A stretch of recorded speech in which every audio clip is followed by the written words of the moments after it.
Well, Victoria's 000 service is set to receive a major funding boost as the state government works to repair the troubled system. Julia Bradley is live from Melbourne for us. Julia, what have been the major issues here?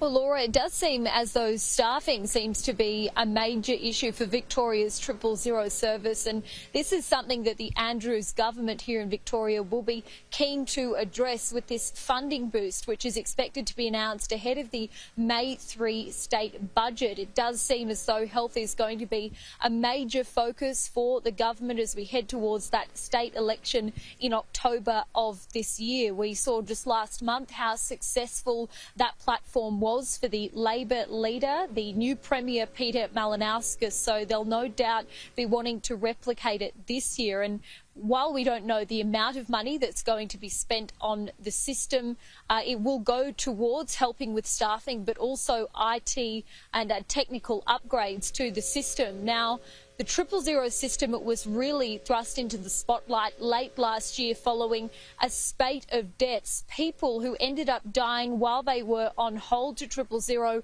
and waiting for an ambulance to arrive. And families of these victims have spoken in the last few months about their heartache, and they are really accusing the Andrews government of having blood on its hands over this issue. Now, there is a report that's going to be released into the failings of the system likely mid next year, so the families are going to have to wait a little bit longer to get closure, with the Premier Daniel Andrews speaking this morning saying that it first needs to go through Cabinet before it's released publicly.